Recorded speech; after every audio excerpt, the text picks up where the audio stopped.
It's a pleasure to once again welcome Dean Howarth and to welcome Rachel O'Connell to be with us tonight. This is the third year that Dean and his colleagues have given us a glimpse, treated us to a glimpse of the personalities and the conceptual struggles that finally led to our present understanding of how the world works. 2 years ago, Dean and a former student of his gave us a glimpse of how in the 1780s to the 1820s, the brother and sister team of William and Caroline Herschel jointly and individually made important discoveries, but even more important, changed the types of questions that astronomers sought to answer. And that changed astronomy into the subject that it is now. We asked the follow-ons of the questions he asked. Last year, Dean and a fellow physics teacher showed us the questions that Johannes Kepler and Tycho Brahe wrestled with in the late 1500s and 1600s. And today, Dean is joined by Rachel O'Connell, who performs with the group Living Histories in Science. They'll let us look in on an evening with Isaac Newton and Catherine Barton Conduit sometime during the 1680s. Catherine was the daughter of Newton's half-sister Hannah, and as Dean has put it, Catherine was a charming and cosmopolitan young lady who helped the socially less deaf Newton to navigate the London social scene. Catherine also became the lady of Newton's house in London. Dean and Rachel. Thank you very much, ladies and gentlemen. It's a great pleasure to be here. By means, we do not know exactly what has transpired, because in such strange circumstances, but we will not let that interfere with the proceedings of the evening. It's my understanding that this is a Congress of Astronomers, so it is a pleasure to be amidst people of suitable knowledge to hear my discourses. Sometimes I find myself with people who do not quite understand what's going on. And I would imagine that since you are familiar with the ways of the celestial mechanics, that we can just proceed with what I believe was supposed to be a lecture on the Principia.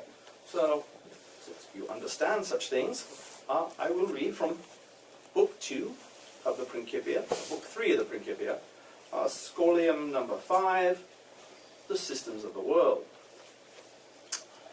There is, therefore, a power of gravity tending to all planets, for doubtless Venus, Mercury, and the rest are bodies of the same sort, therefore gravitating toward their own satellites.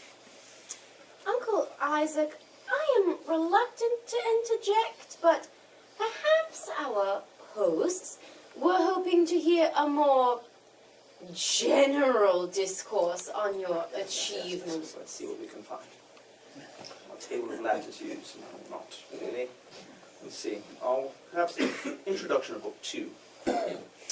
In the preceding books, I've laid down the principles of philosophy. With all due respect, Uncle, I perhaps was not clear with my request. We would like to learn about you, and not just your discoveries. I see. I have been somewhat ambushed then. To something not something that I am particularly accustomed to. Well, then if you decline, I shall. This man, my esteemed uncle, whose strength of mind was almost divine, explored the courses of planets, the paths of comets, the tides of the sea, and what no other scholar has previously imagined, the properties of the colors thus produced by light. He was diligent, sagacious, and faithful in his expositions of nature. Mortals rejoice that there has existed such and so great an ornament of the human race. Your flattering words, dear niece, do me great honor, despite the rather tinge of hyperbole they contain. But as for myself, I will say that if I have seen further than others, It was by standing on the shoulders of giants. Be that as it may, I have on occasion heard the curious say, "What sort of man is he? Does he eat and sleep like other mortals?" As to such particulars, shall we see, let's see, more about myself. But I was born on Christmas Day, 1642, in Woolsthorpe, in Lincolnshire, in England, in the Midlands, on our ancestral farm. I never knew my father, he having died some months before I was born, and I would not say that my early days were particularly happy ones, there being a great amount of familial upheaval on several occasions. My youth was one of, I would say, rather tormenting circumstances. It obviously deprived me of my father, and deprived me of my mother through the marriage of an unloving stepfather named Barnabas Smith. I was sent to live with my grandmother. Now, however, take such distractions from my mind. I busied myself with a multitude of interests, excluding farming, for which I had rather little aptitude. My closest companions were, of course, my books.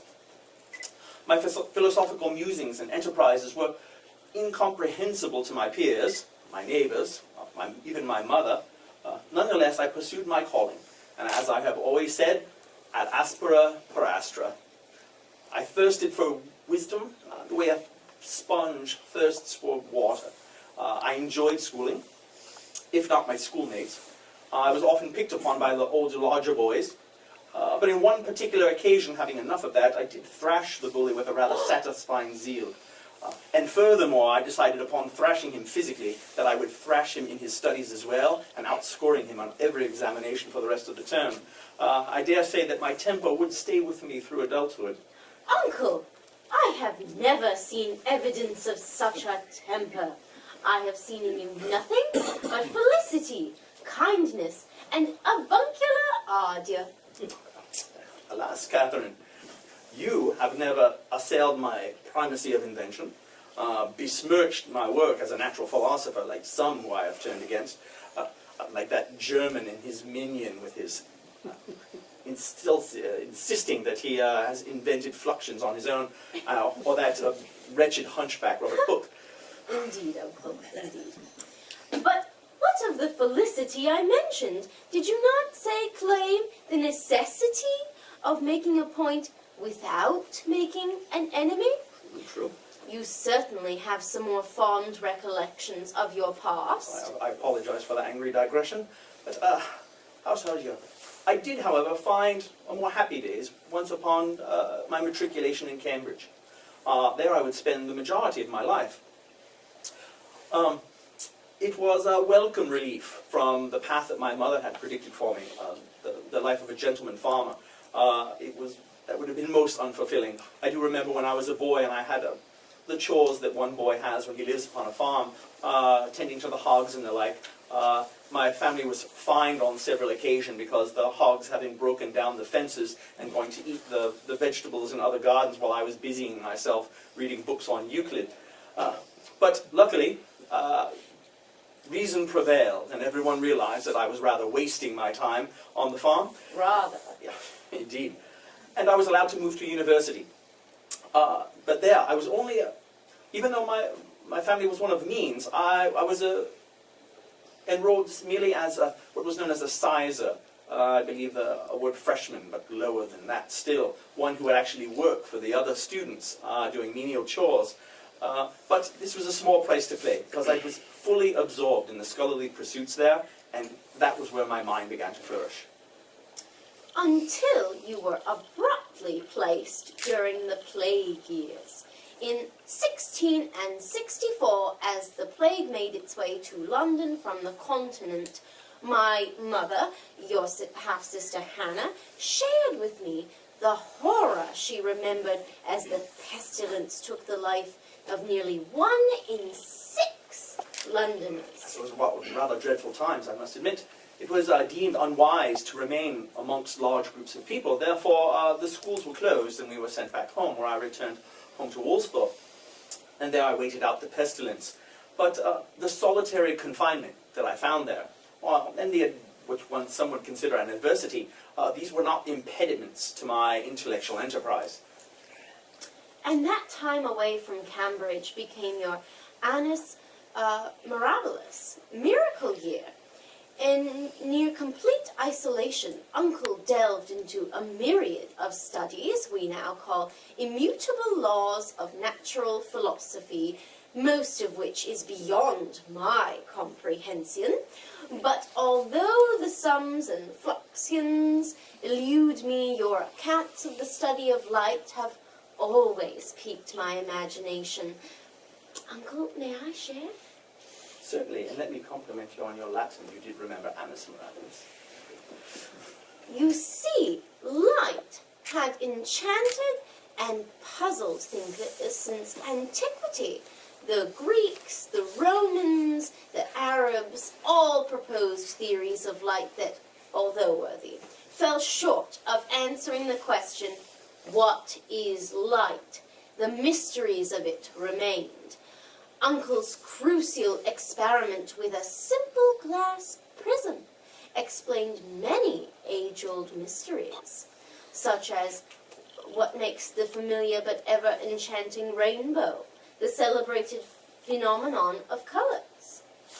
White light is an amalgam of all the colors of the spectrum, and the glass causes each color to refract or bend differently. This had one particularly beneficial outcome for the nascent science of telescopic astronomy. You improved upon the Galilean telescope and invented a mirrored device that reflected starlight and eliminated both the chromatic errors in refracting telescopes. How do you think she did, everyone? Oh, that was quite concise. Perhaps we'll have lessons on fluxions later.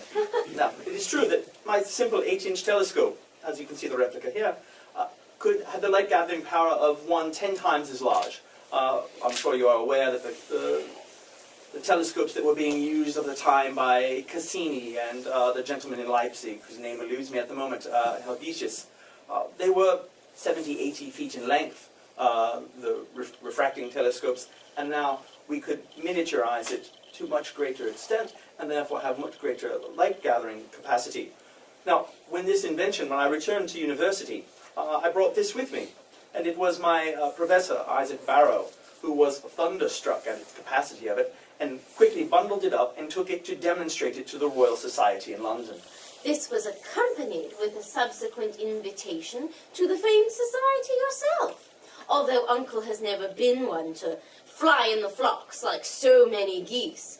And the collegiality of the Royal Society, although beneficial to scientific discourse, was at times contrary to your peace of mind, as was evident in the episode where the contentious Mr. Hooke critiqued your work on optics, even going so far as to say that he himself had already made discoveries previously.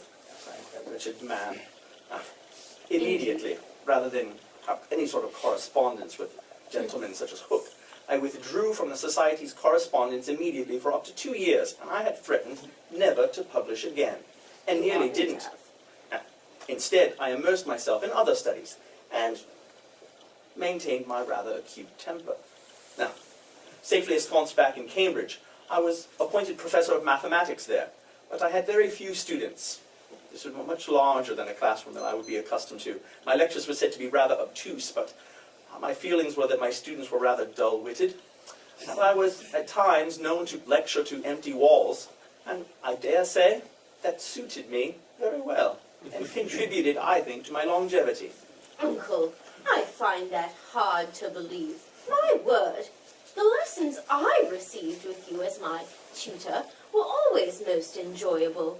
What transpired to pry you from your safe haven at Cambridge? Well, of interest to these astronomers, it would have been the great comets of 1680 and 1682.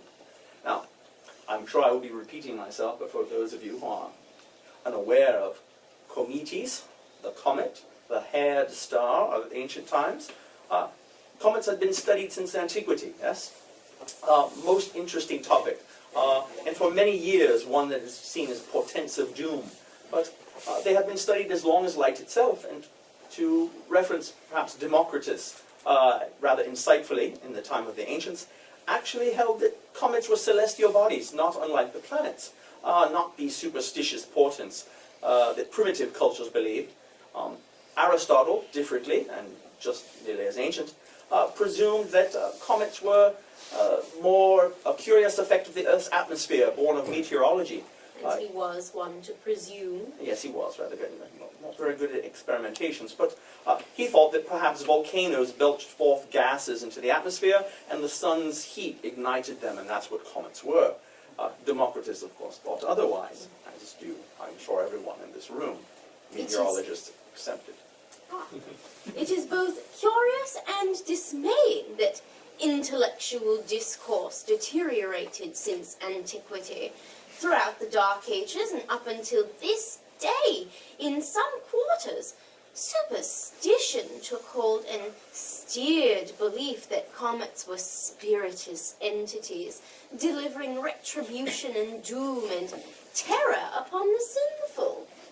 How ridiculous. Indeed. Well, perhaps another ancient Greek, credit to them, Seneca once said, and perhaps he was a fine harbinger of things to come, that perhaps many discoveries are reserved for ages still to come. They are unknown of the people of a particular age, but perhaps this age is upon us now with the aid of philosophers of a more scientifical bent, such as Brahe and Galileo and Kepler. Kepler, the wandering mathematician. Would you not agree, Uncle, that noteworthy man shared some of the same traits and experiences as you? He saw the mind and intent of the Creator in mathematics. He pursued his quest for truth with singular intensity and also experienced many tribulations such as disputations with his fellow philosophers and scientists. Indeed, not to mention the fact that we both were raised without fathers. His was a mercenary who died in war. We both had troublesome mothers. His was more perhaps troublesome than my mother. His mother was accused of being a witch, and he had to spend several years trying to have her acquitted of charges of the black arts. We both lived in times of political strife. We also had to endure the ignorance of prattlers and blockheads who clearly did not understand our genius. I recall the tales of his hardships, a man oft plagued by despondency. I am ever saddened when I heard his epitaph. I once measured the skies, now I measure the shadows of earth. Although my mind was skybound, the shadow of my body lies here. Remember, my dear, ad aspera per astra. Yes, yes, through hardship to the stars. Now, unlocking the mysteries of the universe, the mysterium cosmographicum, is a reward worthy of any hardship. And had not Kepler divined the laws of harmonies, areas, ellipses, I would not have grist for my mill. I mentioned that I stood on the shoulders of giants. And as I stood on the work of Kepler and Galileo, they stood on the work of Copernicus. And Copernicus stood on the shoulders of Aristarchus before him, and Eudoxus, and the like. And I dare say, this is a great continuum of discovery. And there are those who will stand upon the foundations I have laid someday. And as a testament to this, was the well-connected gentleman philosopher Edmund Halley. He's depicted over here. The man who studied, you will find familiar, comets.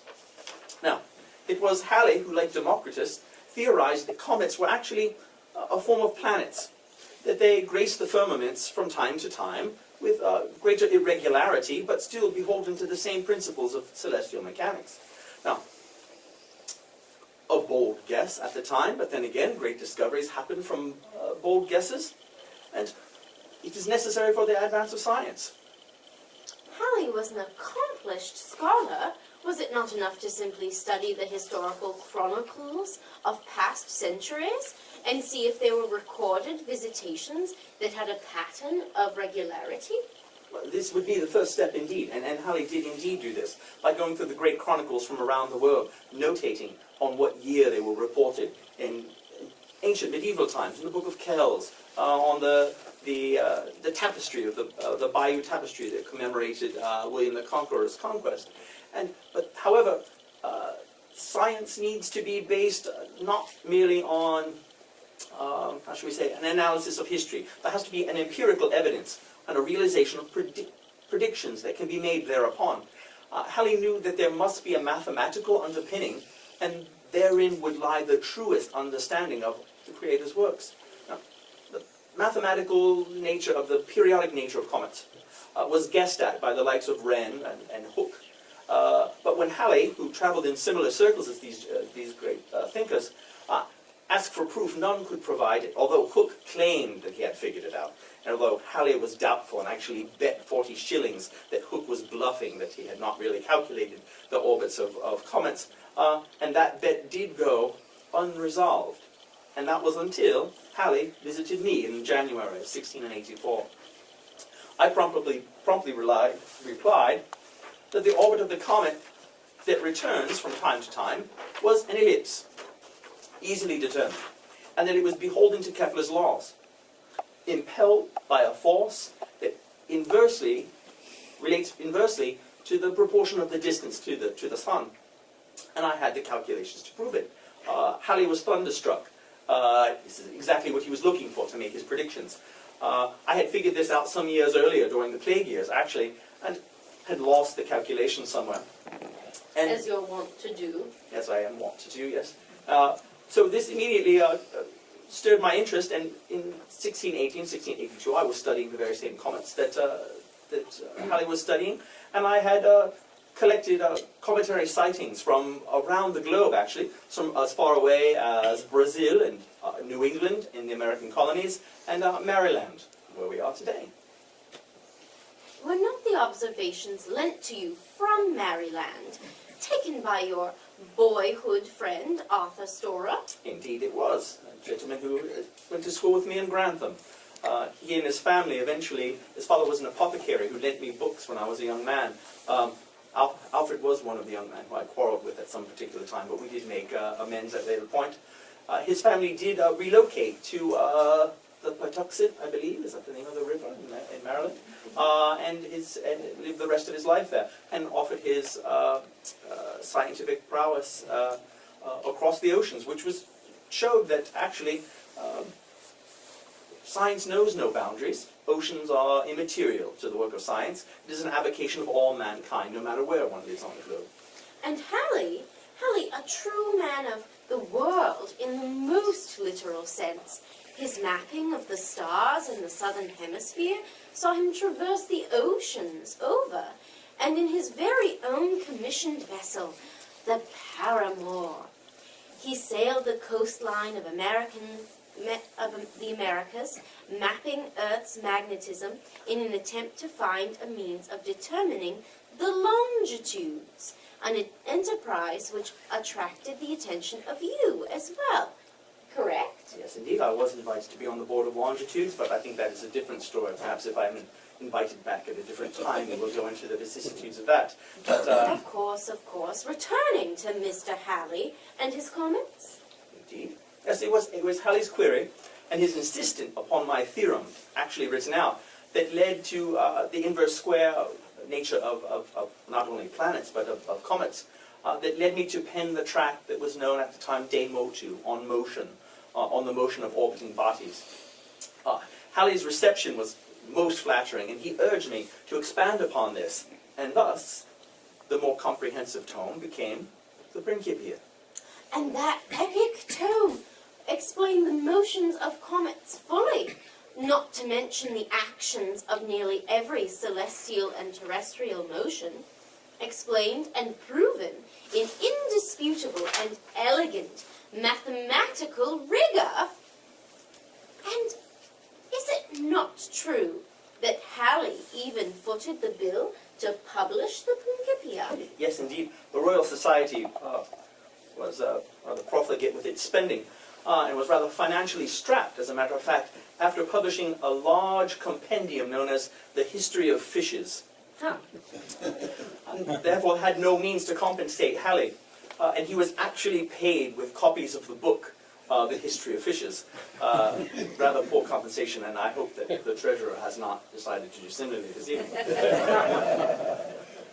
You have oft told me of the story of the falling apple and how it inspired your machinations about the forces of gravity, but I have never heard that fishes also played a role in our understanding of satellites, falling fruit, and the ocean tides.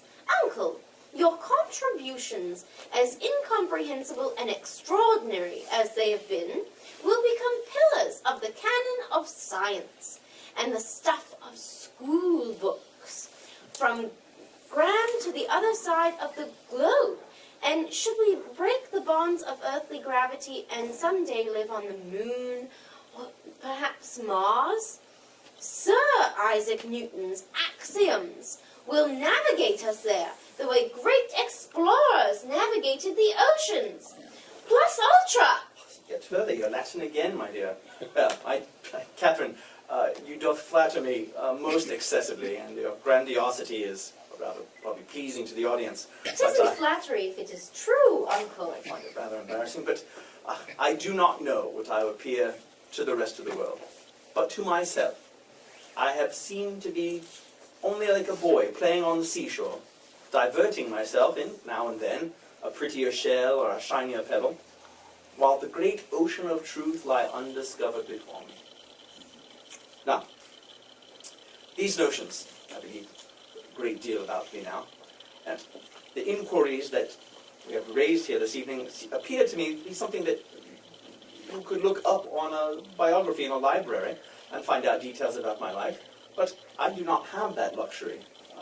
The arrow of time seems to progress in only one direction, and a great deal of things seem to have transpired since the last time I took up a telescope. So I have no idea as to what has come to pass, and I think that discourse would be immeasurably more interesting than the recitation of my biography. So I shall, with your approbation, turn the inquiries toward you. Is this allowable? Any offense, sir? No? There. Well then. A few Shall we questions. begin? Absolutely. Well, the first question I have, is it the year 2060 yet? No. That is a very good thing. Very well. Actually, we wouldn't be here if it were. Did you not predict that our Earth would cease to exist by that time? Yes, but that's another story again for a different time. A different topic, perhaps. Have your alchemists successfully derived the Philosopher's Stone? No. They have not. They have not been able to ascertain to make gold yet? They can sort of do that. Interesting. And are you wise to these ancient secrets of Hermes Trismegistus? It just isn't economically feasible. It costs more to make the gold than to mine it. Very interesting. Well, in my day, that if you were those who actually made claims to being able to ascertain gold found themselves hanging at the end of a rope of a long tree.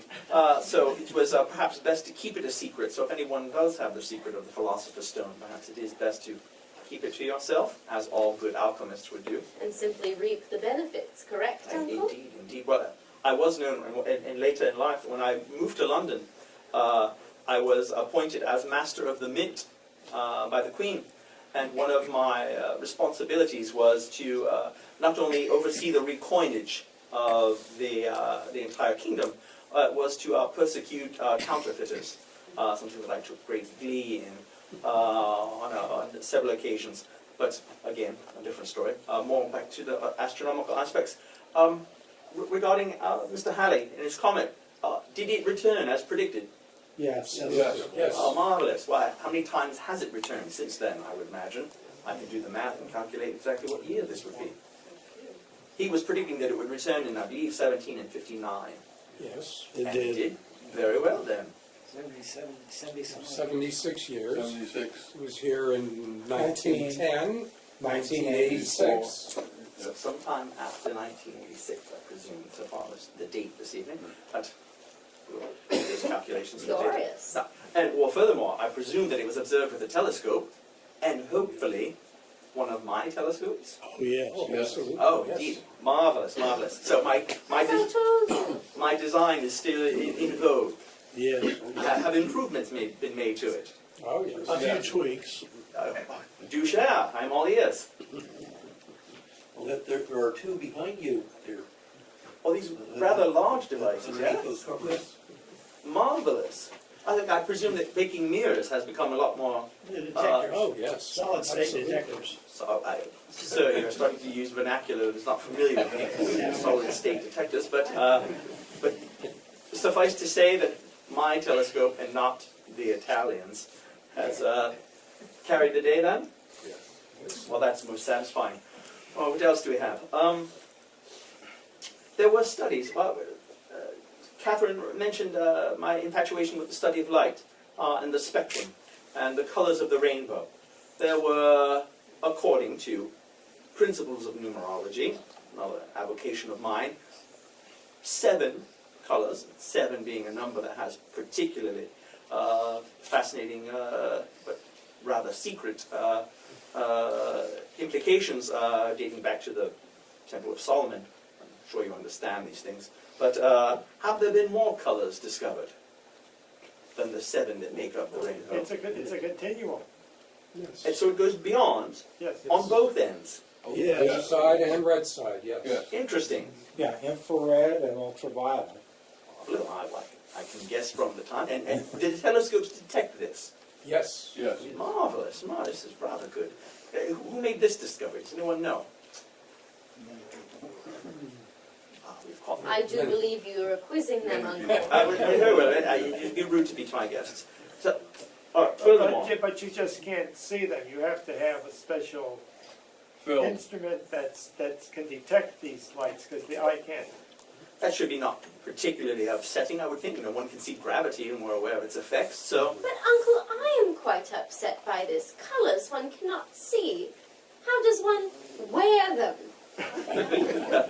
Catherine, you are, shall we say, the clothes horse, and one is pretty much caught up with the styles of the time. So perhaps if you can have an infrared hat by next performance, we would be most delighted by that.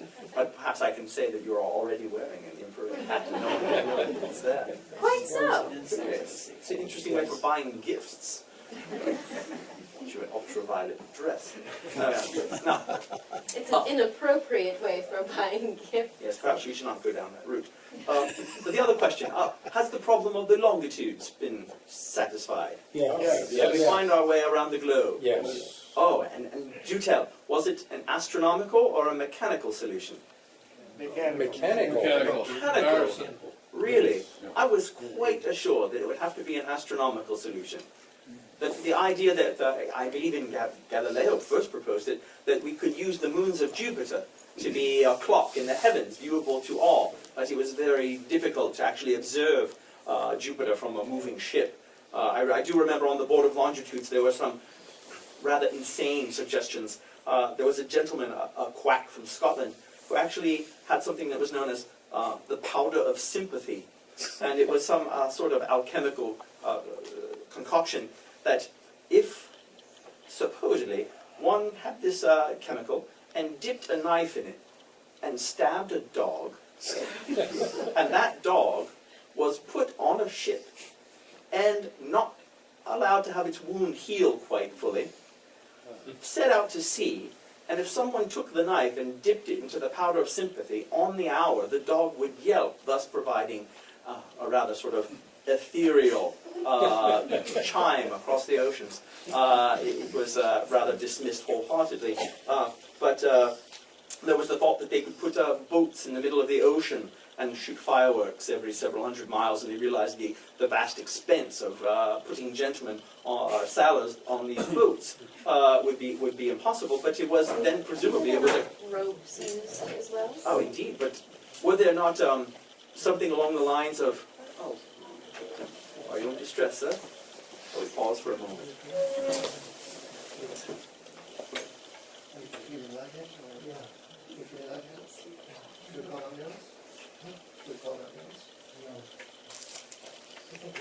If you need sugar, I've got a Coca-Cola. With real sugar. Some water. Well, it's good that you've regathered yourself again. Well, we will I have soon... fainted on a number of occasions. Yes, Catherine is known for this. But, so it was a mechanical solution, was it? Do tell me. It was an Englishman. Yes. Very well, thank you very much. That's what I wanted to hear. Are there new planets? Yes. Many. Oh, Yes. absolutely. And were they discovered by Englishmen, perhaps? Sometimes. Yeah. Partially, yes. We will take that. We will take that. I am rather provincial about these things. And lastly, on scientific issues, has the law of universal gravitation withstood the test of time? Yes. I feign no hypothesis at the time as to the origin of gravitation. So perhaps now, at this time, we do know the genesis of this was? Yes. Not entirely. It's still a big mystery. And there is something called the general relativity, which is a theory of gravity, which in a small way has superseded your work, but includes it in all the answers where you would correct expanded.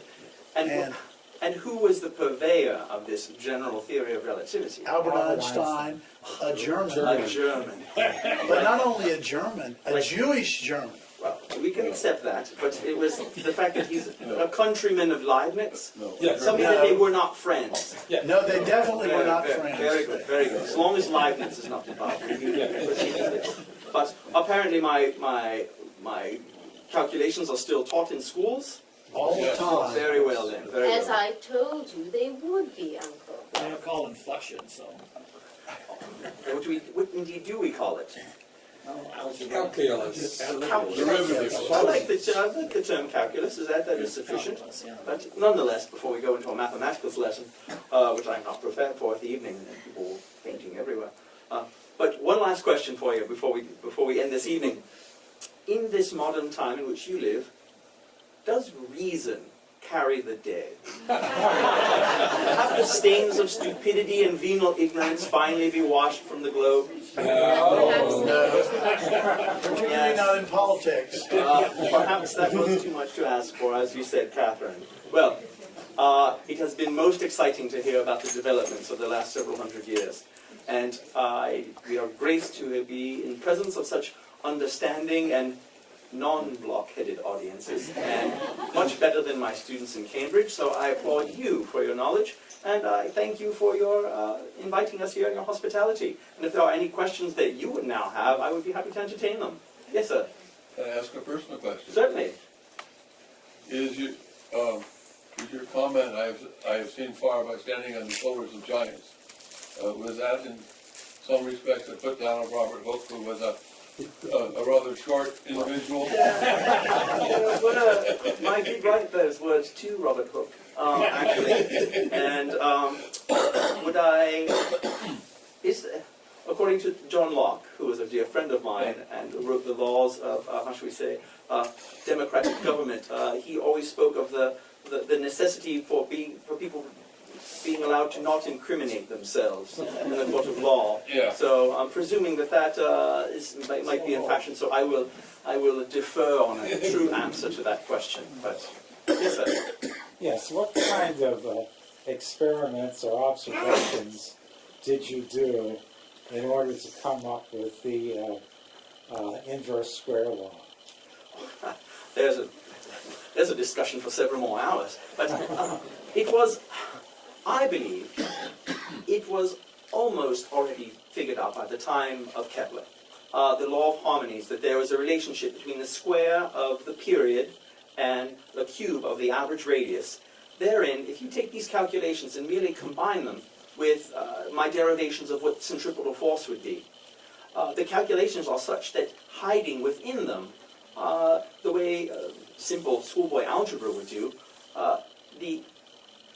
the inverse square relationship that is in my formula, that is a square at the bottom of the equation that describes gravity, is a direct cancellation of terms from Kepler's laws. So the notion that it had to be discovered was not even necessarily the case. It was, as the Creator has made for us, that perhaps all of the mysteries of the cosmos are here for us to blow the dust off them and put them together and assemble them in proper order. But again, the notion of standing on the shoulders of giants, had it not been for Kepler's amazing mathematical discoveries, for which he spent 15, 20 years calculating the law of harmonies, it would have been impossible for me. And it was just a matter of mathematical applications. The creator said all this stuff? But yeah, we have no other answers, and I'm a man of relatively devout background, but Do again... you speak German? So you can read German? No, I do not speak German. I have to have it translated for me by my fellows, who assure me that my distaste for Herr Leibniz is well-founded. You see, he has claimed to discover fluxions when I have discovered fluxions. The Royal Society has indeed looked into this and has settled the case that I indeed have primacy on this discovery, because as was my wont, that I would write myself letters written in code and have them mailed and remain sealed.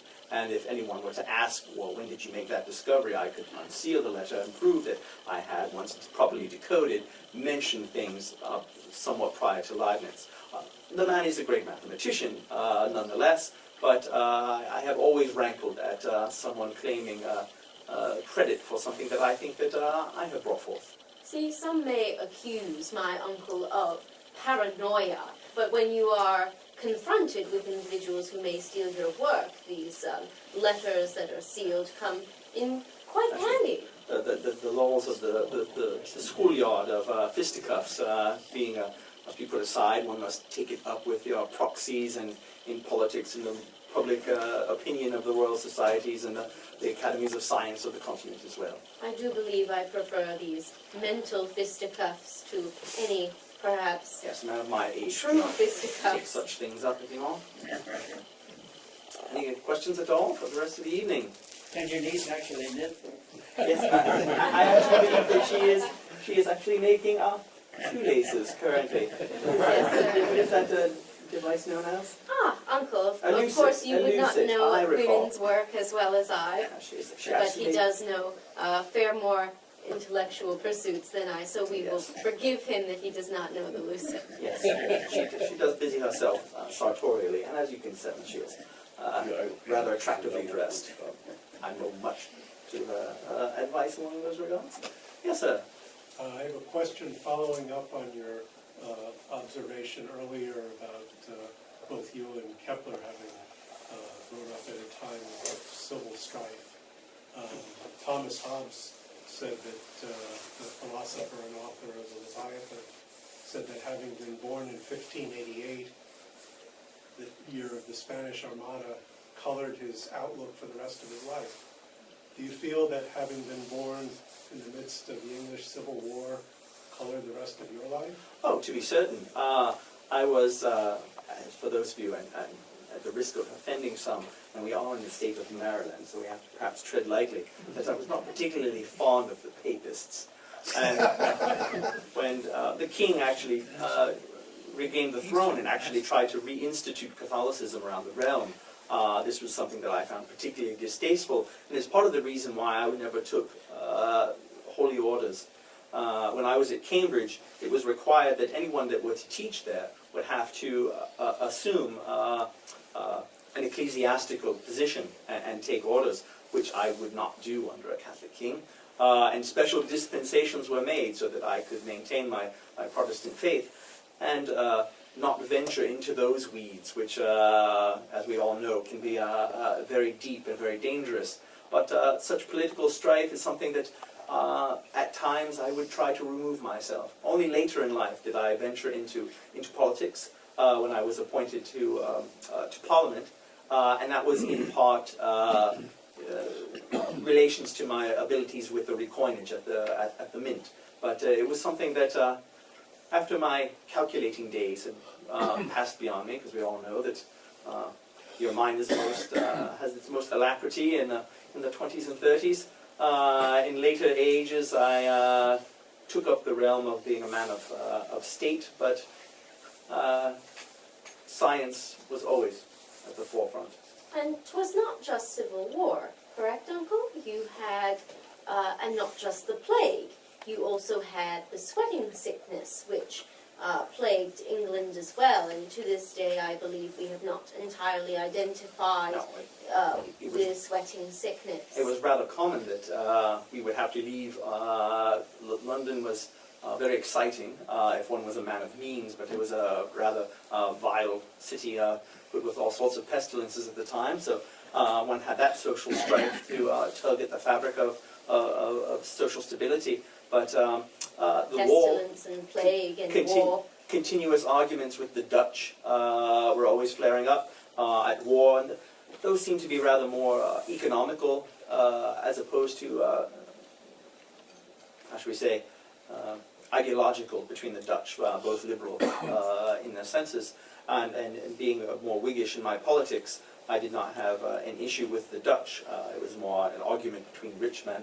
But it was, there was a lot of great Dutch scientists, and I'm sure you know Huygens and the like, were doing wonderful things. It seems that a country that has a somewhat requisite level of independency, of freedom, as mentioned by my friend John Locke, that science tends to blossom the most, but never far from our consciousness. Well, it's, Are we at a close? yes. Thanks for If you have any questions thereafter, you may wander up and look at our collections, but it has been a most lovely evening. We do have some fishes available. We do have a history of fishes if you would like to. I did not bring one to purchase a copy, but And interesting observation, you mentioned being raised without a father. I heard a talk recently, a woman who studied recent presidents, starting with Franklin Roosevelt and all, and most of them were raised by absent or weak fathers and strong dominant mothers. well, I can The say. book is called First Mothers, the women who raised the presidents. So there we are, and I think every good son would pay tribute to the contributions of their mother, even when they became cantankerous and old, as my mother did, and asked for money on more than one occasion, but God rest her soul. Yeah. Well, I thank you very much.